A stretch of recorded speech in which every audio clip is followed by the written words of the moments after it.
Jā, paldies par pieteikumu.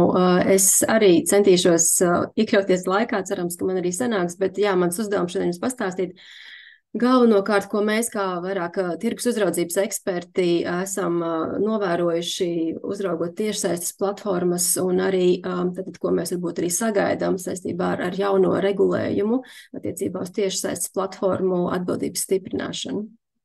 Tātad par tiešsaistes platformām vienkārši būtu tādi pāris ievadslaidi. Mēs, protams, ka novērojam kā uzraudzības eksperti, ka šīs platformas ir ārkārtīgi populāras patērētāju vidū. Mēs redzam, ka arvien vairāk un vairāk patērētāji izvēlas iepirkties tiešsaistes platformās. Un kāpēc tas fenomens ir tik ļoti aktuāls, ir galvenokārt tāpēc, ka tas ir ārkārtīgi ērti priekšpatērētājiem. Tātad tās ir vietnes, kur satiekās ārkārtīgi daudz tirgotāju un patērētāju. Vienu vietu, kas, protams, rada ļoti daudz iespējas patērētājiem izvēlēties tieši to, ko viņi vēlās.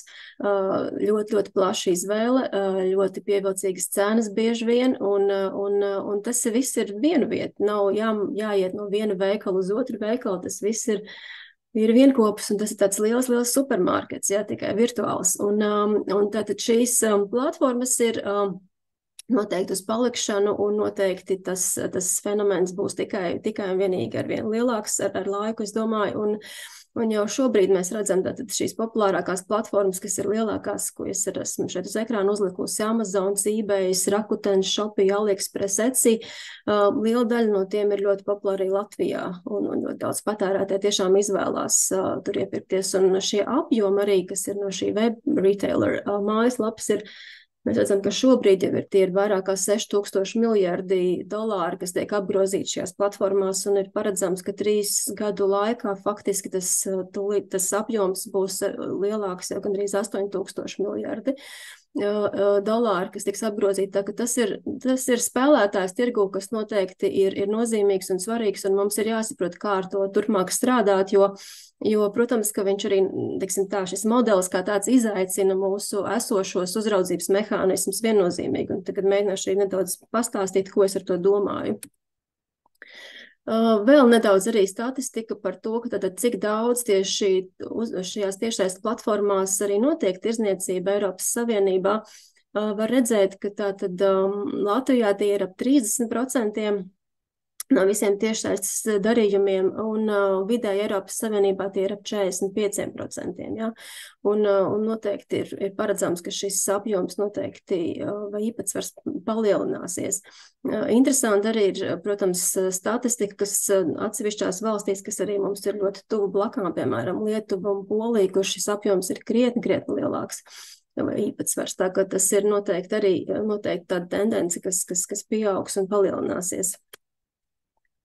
Ja mums tiešsaistes platformas ir kā tāds spēlētājs, ar ko mums noteikti jārēķinās, gan jau šobrīd, gan nākotnē, jautājums ir, vai, teiksim tā, šie uzraudzības mehānismi ir pietiekami, kas ir šobrīd, un šī atbildība būtu jāstiprina platformām. Respektīvi, tad, ko mēs tur novērojam. Un jā, mūsu pētījums, kas notika 2021. gadā, un par ko nedaudz vairāk arī pastāstīšu tūlīt, liecina par to, ka ir ārkārtīgi daudz neatbilstošu produktu tiešsaistes platformās. Un tas, kas ir vēl otrs, faktiski tāds ļoti svarīgs fakts, ir tas, ka mēs faktiski neredzam atbildīgās personas šajās tiešsaistes platformās. Šis modelis ir izveidots tā, ka faktiski var ļoti vienkārši piedāvāt preces, kas nāk ne no Eiropas Savienības, un par ko neviens īsti neatbild.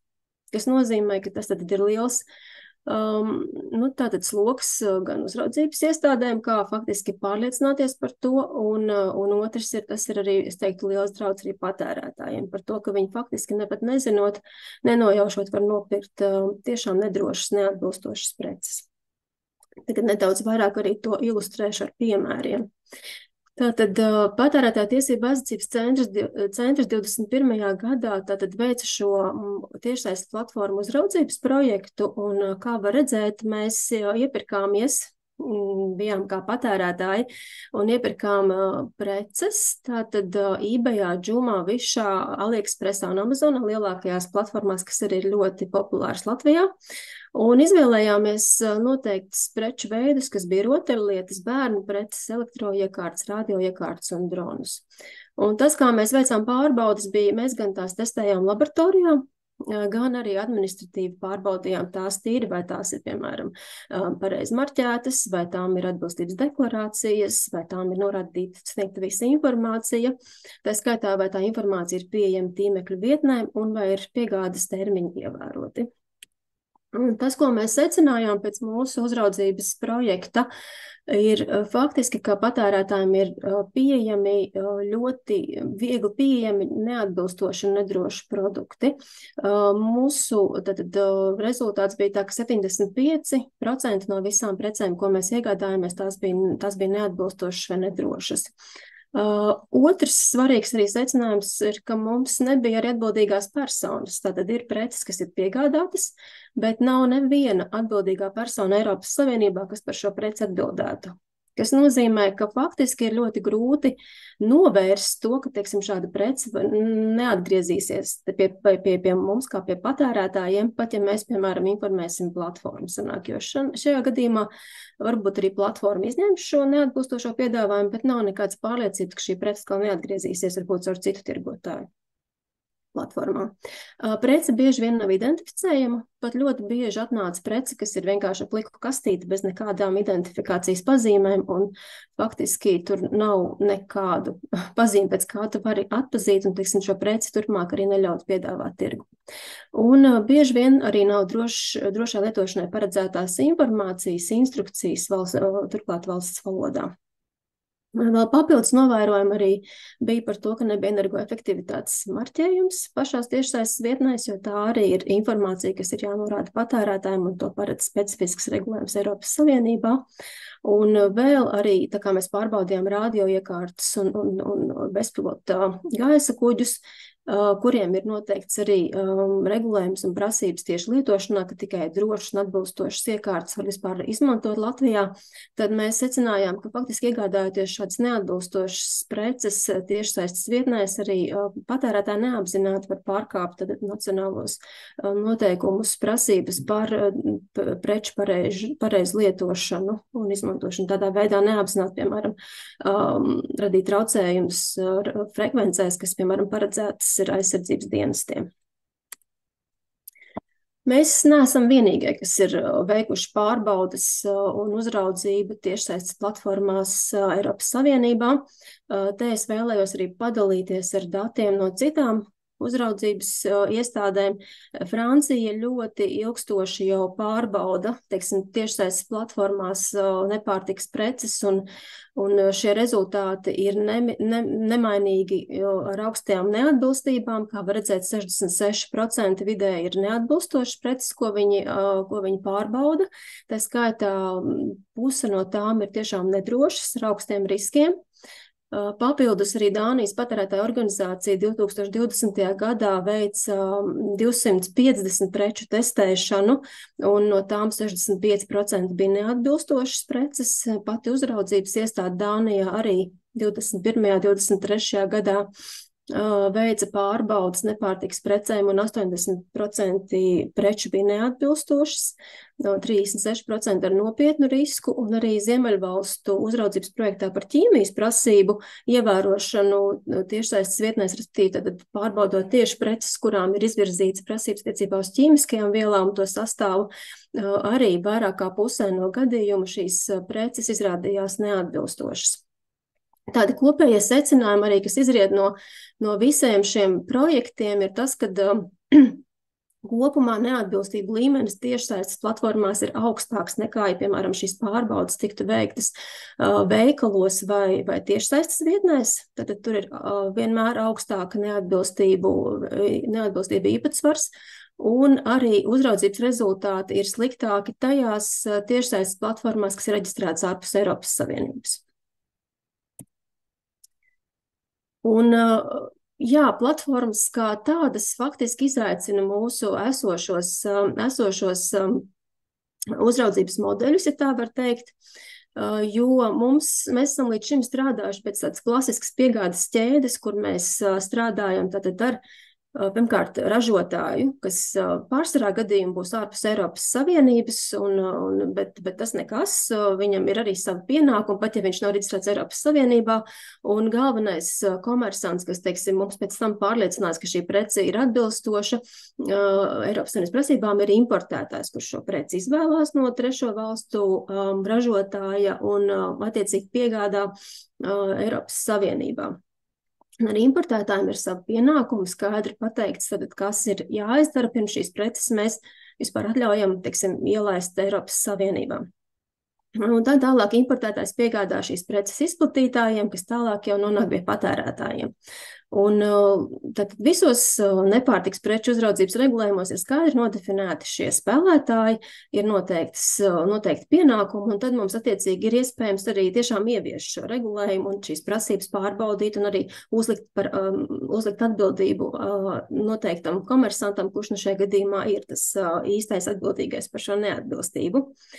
Attiecībā uz tiešsaistes platformām šī piegādes ķēde nestrādā. Kāpēc? Tāpēc, ka mums ir tiešsaistes platformas, kuras apzināti iezīmēja, ka viņas var būt gan Eiropas Savienības tirgu, gan ārpus Eiropas Savienības tirgus. Un šīs tiešsaistes platformas faktiski ir tā kā tāds tirgus placis, kas vienkārši saved kopā patērētāju ar kādu piegādātāju, vienalga varbūt Eiropas Savienībā, bet arī ārpus Eiropas Savienības. Kas nozīmē, ka faktiski, kad šis darbiņš ir izdarīts, tālāk jau šī saziņa, jau tālāk piegādas notiek patiešo starp šo tirgotāju un patērētāju. Un mēs redzam, ka, teiksim, gadījumos, ja šīs, piemēram, tirgotājs ir ārpus Eiropas Savienības, tad mēs pat bieži vien pat, teiksim, šajā platformā pat neredzam, kas šis patirgotāji, nav informācijas. Un tā kā šī piegāde notiek patiešo, tad arī faktiski nav nekādas arī atbildības šim tirgotājam. Kas nozīmē, ja, piemēram, tiek piegādāta kāda lelīte ar, piemēram, šiem bīstamiem ftalātiem bērnam uz Ziemassvētkiem, tad faktiski patērētājs pat nezina, ka viņš nopērk neatbilstošu, nedrošu preci, un šis tirgotājs arī faktiski par neko neatbild.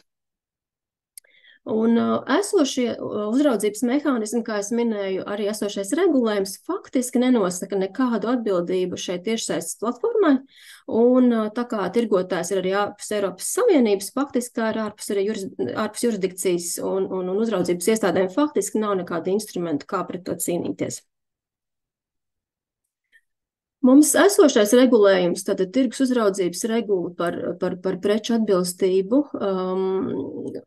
arī mēģināja faktiski risināt, šobrīd, kas ir spēkā, ja, mēģināja risināt tātad šo te e-komercijas uzraudzības jautājumu, un, protams, tur tika ieviesti papildus dažādi mehānismi tieši kā stiprināt uzraudzību e-komercijām. Tomēr tie pašā laikā jāatzīst, ka attiecībā uz tiešais platformām tur faktiski nav nekā, jo pat ja tur ir ieviests, teiksim, piegādes pakalpojumu izpildītāja jēdziens un ir noteikti pienākumi, ir ieviests 4. pāns, tā saucamais, varbūt paskaidrošu, ko tas nozīmē, attiecīgi, kad ja preces tiek piegādātas patiešo no trešās valsts patērētājiem, tad vienmēr ir jābūt šai atbildīgajai personai Eiropas Savienībā. Tajā pašā laikā īsti nav neko noteikts, tad kas notiek, ja gadījumā, teiksim, šo 4. pantu neievēro. Pirmkārt, no platformām pateica, ka, teiksim, šādai atbildīgai personai tiešām jābūt norādītai, teiksim, pašā piedāvājumā, vai attiecīgi kādam tas ir jāizkontrolē, tad faktiski šādu mehānismu nav, kas nozīmē, tas ir faktiski bieži vien uz godprātu, un arī to, ņemot vērā to apjomu, kas arī ir, teiksim, piedāvājumā, to ļoti grūti ir izkontrolēt, vai tiešām tas tiek godprātīgi pildīts. Jo ļoti viegli arī norādīt, teiksim, fiktīvu personu vai nenorādīt vispār. Jāatzīst, ka šo 4. panta pienākumu šobrīd tieši pārvērta Eiropas komisija un redzēsim, kāda būs rezultāti, cik tas efektīvi reāli strādā. Nu, lūk, bet attiecībā uz tiešsaistes platformām nav nekādu pienākumu šajā regulā, un faktiski arī pat iestādēm, ja viņas, teiksim, viņiem ir lēmumi paredzēt attiecībā uz tiešsaistes vietnēm par nelegālu saturu izņemšanu, tad attiecībā uz platformām tas īsti nedarbojās, jo tās neskar. Tajā pašā laikā, protams, ka nav tā, ka platformas neko nedara, tā arī nav, jo tāpēc, ka ir Eiropas komisijas iniciatīva par brīvprātīgu vienošanos, vismaz tik tālu, cik, teiksim, dalību valstu uzraudzības iestādes konstatē neatbilstošas preces, teiksim, šajā piedāvājumā, un tās paziņo attiecīgi safety pledge, kas ir tātad nedrošo preču datubāze, publiskā datubāze Eiropas Savienībā, tad ir pienākums tad ir attiecīgi šāda apņemšanās, kur platformas attiecīgi nozīmē kontaktpersonu un brīvprātīgi izņem šādus neatbilstošus produktus no tirgus. Un šeit arī var redzēt, kas ir šobrīd pievienojušies tas esmē Product Safety Pledge, un tie ir lielākie spēlētāji. Un jāatzīst, ka mēs kā uzraudzības iestādes arī, kad konstatējam šīs neatbilstības, mums parasti nesagādā grūtības, teiksim, vienoties ar platformu, ka šīs preces tiek izņemtas no viņu piedāvājumiem, un tas tajā ziņā strādā. Tikai, protams, ka nav pārliecības, ka, teiksim, šis pats piedāvājums, teiksim, preces jau caur citu tirgotāju atkal nenonāk, jo arī ir gadījumi, kad, diemžēl, šīs preces atkal parādās tiešsaistes platformu piedāvājumos.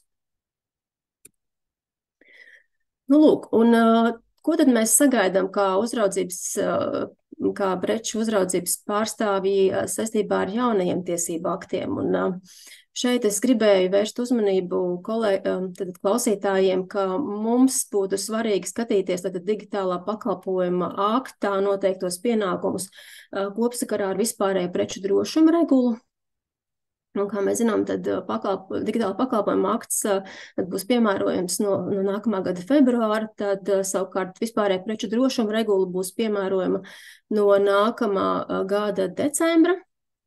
Un te ir būtiski uzsvērt, ka tātad ir daudzi svarīgi pienākumi, kas noteikti varētu uzlabot situāciju attiecībā uz preču atbilstību un drošumu tiešais platformās, un kur attiecīgi šī drošuma regula precizē šos pienākumus. Pirmkārt, šie rīkojumi, kas ir paredzēti, tie būs tad attiecīgi precizēti, ka tie būs arī iestādes varēs izdot rīkojums attiecībā uz preču nedrošām precēm, kopskarā ar regulu 1020.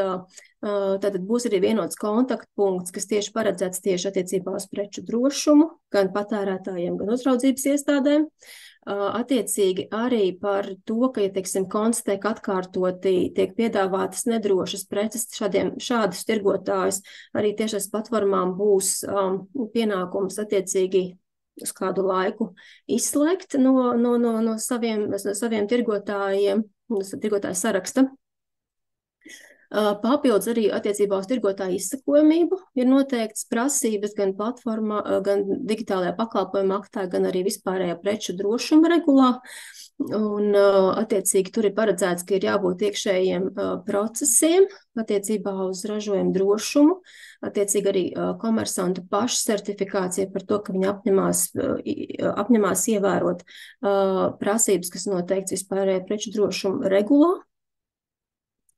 Attiecībā uz integrēto atbilstību ir paredzēti daudz jau precīzākas prasības par to, kādai informācijai būs jāparādās par attiecīgi ražotāju pašu preci, un attiecīgi šis pāns, kas ir digitālajā pakalpojuma aktā, kas paredz saprātīgs pasākums par to, kā pārliecināties, ka nav, teiksim, šis nelegālais saturs, tad te ir jau pateikts faktiski drošuma regulā, ka ir jāizmanto safety gate sistēma, lai paši jau, teiksim tā, tas nav pateikts, cik bieži un kādā veidā, bet faktiski šī datu bāze ir jāizmanto, lai regulāri pārbaudītu un skatītos, vai, teiksim, piedāvājumā nav šādas preces, kas ir paziņotas safety gate.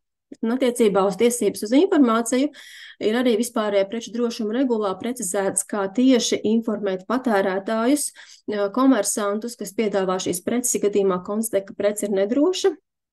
Tur ir konkrēti jau pienākumi, kā mēs sagaidām, ka platformas attiecīgi informēs gan to, kurus ir skāris, teiksim, šis nedrošais produkts, šajā gadījumā konkrētos pircējus. Ir paredzams arī, kad būs cieša sadarbība ar uzraudzības iestādēm vai arī citām iestādēm. Tur ir minētas vairākas arī saistībā ar negadījumu izmeklēšanu.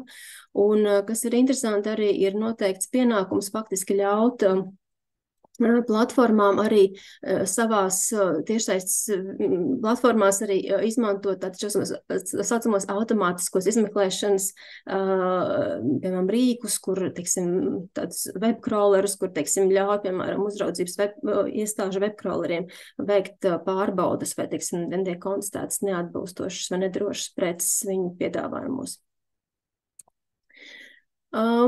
Galvenie secinājumi, faktiski analizējot gan esošo situāciju ar tiešsaistes platformu uzraudzības rezultātiem, gan arī jaunos pienākumus un atbildību, ko paredz šie abi tiesību akti, var secināt, ka noteikti tiks palielināti šie pienākumi attiecībā uz preču atbilstību un drošumu, bet te es gribētu uzsvērt, ka ļoti svarīgi, ka tas ir tad jāskatās kopskarā ar šiem abiem tiesību aktiem. Un tāpēc, ka vispārējā preču drošuma regula būtiski precizē un papildina digitālo pakalpojumu aktu, kas ir tātad tieši attiecībā uz precēm un svarīgu informāciju un pienākumiem. Tajā pašā laikā, tā skaitā ir arī paredzēts, ka būs precīzāka informācija gan par pašu preci, gan par tirgotājiem, bet vienalga paliek jautājums, kurš to pārbaudīs, ka tā ir patiesa. Un te ir atkal jautājums par to, cik kam būs resursi, lai tiešām pārbaudītu, ka, teiksim, šī informācija, kas ir sniegta gan par tirgotāju, gan par preci, tiešām atbilst tam, kas tur ir norādīts. Jāsacina arī, ka nedrošu un nelegālu preču piedāvāšanas ierobežojumi jāpārbauda vismaz safety-gate paziņotās preces, un te vienīgais ir svarīgi atzīmēt to, ka tas jebkurā gadījumā paliek kā galvenais uzdevums pašām uzraudzības iestādēm regulāri testēt un pārbaudīt šīs preces, un faktiski platformas uz to reaģēs pārbaudot, teiksim, safety-gate paziņotās preces, kur ir jautājums par to, cik iestādēm tiešām būs resursi pārbaudīt šo arvien pieaugušo palielināto preču piedāvājumu klāstu, un vai tur nav kaut kādi citi mehānismi iespējami, kā, teiksim, to tomēr proaktīvāk pārbaudīt jau laicīgi, lai tas nav tā, ka mēs tikai visu laiku cīnamies ar šīm sekām, ar neatbilstošajām precēm. Otrs svarīgs arī aspekts, uz ko arī ļoti liels uzsvars tiek likts šajā digitālajā pakalpojuma aktā un vispārējā preču drošuma regulējumā, ir tas, ka būs atbildīgās personas jānorāda. Gan pašā tiešsaistes platformā, gan pēc tam arī uz preces. Tajā pašā laikā jāsaprot, ka tās nebūs pašas platformas, tās vienmēr būs kādas citas personas, kas ir reģistrētas Eiropas Savienībā. Un atkal ir jautājums, vai mēs varēsim pārliecināties, ka tiešām tādas personas ir, un vai viņas ir veikušas savus pienākumus attiecībā uz preču atbilstības pārbaudēm. Tas jau būs nākamais jautājums, kas ir kopskarā vispār 4. panta efektivitāti.